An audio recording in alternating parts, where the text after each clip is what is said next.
Ha! I did it. I completed my review of Gym Heroes. I hope there's not another Gym series set composed mainly of the same artist again, because that was an enormous set. Oh, wait. There is another one.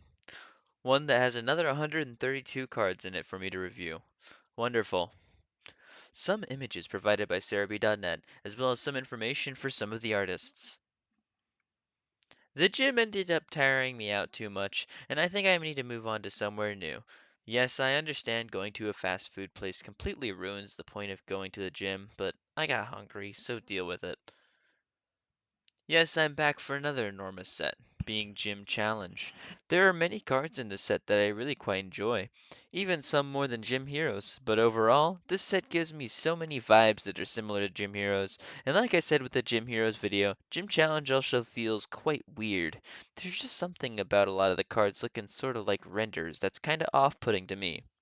Now listen, I have absolutely no qualms with Sugimori or his style, but one thing that I adore about Pokemon cards is giving the opportunity for these Pokemon to be taken out of these situations where they do look pretty default to give us something that makes me feel ways based on the cards printed. Sugimori isn't bad at this, though. There are a lot of cards in the set by Sugimori that I actually do quite like a lot. But I think that it's just a little personal gripe of going through all these sets and seeing a lot of similar artwork. But like I said, it's not bad, and Sugimori is a really amazing artist. Anyways, speaking artwork, let's move on to the artists. Starting with Shinichi Yoshida, doing two cards for Gym Challenge, being the Rocket Zapdos and the Rocket's Mewtwo. And seriously, these two might be my very favorite cards from the entire set. Not to mention the fact that the Rocket's Mewtwo is a slimmer holographic border, which is the first instance of the border or anything like that for these cards changing in something revolutionary in and of itself. But the Rocket Zapdos is also really beautiful. With the lightning shooting out from the Zapdos, it just looks really menacing. And I'm really happy to see cards like these make me feel a certain way about a Pokemon or a card. Like these cards make these Pokemon really feel menacing, and I commend Yoshida for delivering in these cards. Well, looks like I'm introducing a new artist to this set, Hikaru Koike, who worked on the Max Revive card, which is actually really cool. It looks like a 3D card, but the shine and the spikes on the Max Revive with the hands poking out from either side is actually really dope. I really like this artwork a lot actually. But they just worked on this one card for the set, so I think I'll move on to the next artist, who is Sumiyoshi Kizuki. I'm so happy to see them back to do one card for the set, the Koga's Ninja Trick, which is super awesome. It has Golbat on it, jumping out of some sort of scroll. I don't really know, but the effects of the smoke along with the checkerboard pattern is super cool, and I really like this one. Next, let's talk about Atsuko Nishida, who worked on 12 cards for this set. They weren't able to do any holographics for this set, but I do like the cards that they did do. I like the Erica's Clefairy that sits on a petal field sleeping. I like the Giovanni's Meowth that holds one of the coins looking back at the camera menacingly. I like the Coca's Pidgey with its wings spread out flying in front of the clouds. I like the Blaine's Mankey trying to grab some kind of fruit from a tree. And I really like the Sabrina's Ghastly, with the spectral gas floating around it and the purple and green background. Nishida's artwork is really quite cute, but you can see how much they really tried to give these guys personality, which I find very admirable. I like Nishida's artwork a lot. It's very cute. And I think a really big thing about Pokemon as a franchise is that these little guys are really supposed to be cute. So Nishida does a really good job conveying that. Next, let's talk about Keiji Kinabuchi, working on 16 cards for Gym Challenge, reprinting the 6 energies from base set again. So that means that Kinabuchi only really worked on 10 cards, and they're all trainer cards, being the new stadiums and the actual trainer class cards, which means that yet again, Kinabuchi doesn't get their own Pokemon, which is a shame because I really like it when Kinabuchi actually portrays Pokemon with his newer style. Anyways, Kinabuchi worked on some stadiums, which would be the Chaos Gym, the Resistance Gym, Cinnabar City Gym, Fuchsia City Gym, Rocket's Minefield Gym, Saffron City Gym, Viridian City Gym, and the trainers that Kinabuchi did were the Transparent Walls, Warp Point, and the Master Ball. I like the trainers that Kinabuchi did for this set, especially the Transparent Walls, which shows a Weezing that's hiding behind some hidden squares. I'm happy to see the Kinabuchi artwork still. The more that I see him working on the sets, the more that I enjoy the sets, as the old 3D style was really revolutionary, and it's nice to see someone like this working on the TCG at the point of Gym Challenge. Now, we can move on to the main contributor of this entire set, which is, yet again, Ken Sugimori.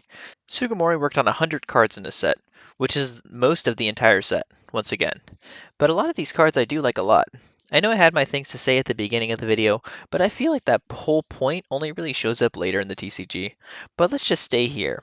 Sugimori worked on 18 of the 20 holographic cards in Gym Challenge. He worked on the Blaine's Arcanine, Blaine's Charizard, Brock's Ninetales, Erica's Venusaur, Giovanni's Gyarados, Giovanni's Machamp, Giovanni's Nidoking, Giovanni's Persian, Koga's Beedrill, Koga's Ditto, Lieutenant Surge's Raichu, Misty's Golduck, Misty's Gyarados, Sabrina's Alakazam, Blaine, Giovanni, Koga, and Sabrina.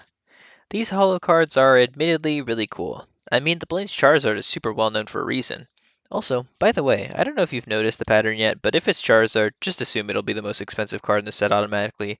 This pattern works for almost every single set ever printed with Charizard in it. Anyways, I really like the Giovanni's Machamp, with it rushing right towards the camera with some particles oozing off of it. I like the Giovanni's Nidoking a lot, with it looking extremely menacing and downright evil, with its head down slumped over. And I really like the Koga's Beedrill. I think that I have a bias because Beedrill is one of my favorite Pokemon, but the framing of the Beedrill hanging off and to the right, with its stinger and head looking straight up, is actually really appealing to me. The Koga's Ditto is cool too. A very large Ditto that takes up a lot of space and is derpy and textured in just the right ways. And the Misty's Gyarados looks very imposing and aggressive, fitting its entire body into the card, somehow. The Sabrina's Alakazam is also really cool, with the spoons connecting energy between them as Alakazam looks forward. To cover some of the regular Pokemon that Sugimori did in the set would be the Koga's Arbok, which looks cute standing in front of some moss, the Koga's Muck, which has its goopy arms out and the camera looking down onto it. My absolute favorite card in the entire set, without question, is definitely the Sabrina's Gengar. I have said in person to others that Gengar has two modes, goofy and downright menacing.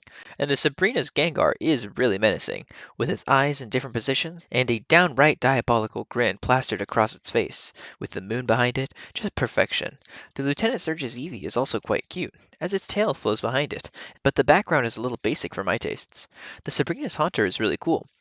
It looks like Haunter is going out to terrorize people as the bright orange moon is out, and it hovers over a house. The Sabrina's Kadabra is also cool, as it shoots psychic powers out of its hands, blasting towards the camera. I like the Giovanni's Nidoran female, because of the pose that it's in, as you don't usually see Nidoran standing up like that. And I like the Sabrina's Ghastly, which hides behind a wall, staring forward at a shadow that we can barely make out in the corner. I could go over all the trainers for this set, but I just want to highlight the ones that I really like instead, so I can go in more depth with the ones that I actually do like a lot. I like the Erica's Kindness, as you can see how the Growlithe reacts to the decision of Erica helping it by covering it with an umbrella. It looks very thankful. I like the Blaine's Quiz number 3, as it shows us defeated Brock confused, most likely by the questions that Blaine was posing in the Blaine's Quiz number 2 card, which is really funny because the Pokemon on the number 2 card is Onix, but it seems like in the number 3 card, Brock couldn't guess what the Pokemon is, even though it's Brock's own main Pokemon that he uses. I think that's a really funny little story. I also quite like the Sabrina's Psychic Control, which shows Sabrina in the background with psychic effects swirling, and Misty and Psyduck floating around, almost being taken control by Sabrina's spell. It's a pretty cool depiction of quote-unquote psychic control that the card displays. Overall, even though I might have started the video on a somewhat negative note, that kind of note in the script really motivated me to finish writing the script for this video, which caused me to look through all the cards this set has to offer, and has shown me that Gym Challenge is a pivotal part of the Pokemon TCG, and it's the culmination of everything that we've gone from, all the way from base set to now. How much the card game has grown and changed since then, and all the really cool renditions of Pokemon that we have at the Gym Challenge time compared to the base set time. Even the same artist, Ken Sugimori, has grown so much from where he started with base. Compare the Kadabra from base to the Sabrina's Kadabra from this set, and you can really palpably see the difference that the 5 other sets do to an art style. I really do like this set, as it has some really standout Ken Sugimori cards in it, and the other artist assists a lot in aiding the cute or cool Pokemon field that Etsuko Nishida and Shinichi Yoshida respectively, or the retro field, the Keiji Kanebuchi cards. Gym Challenge is a really good set, and I really enjoy a lot of cards in it.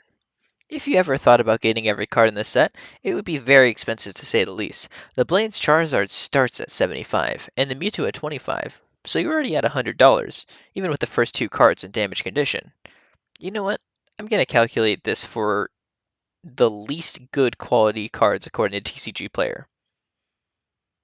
And the total is around $400, if not more. This might be the most expensive set so far, but it is absolutely not the most expensive set ever printed. Anyways, my favorite cards are probably the Rocket's Mewtwo, the Erica's Kindness, Giovanni's Meowth, and of course, the Sabrina's Gengar. There's some really cool cards in this set, and I wouldn't want that to go unheard. Anyways, as always, thank you for watching, and see you in the next set, Neogenesis. Bye now.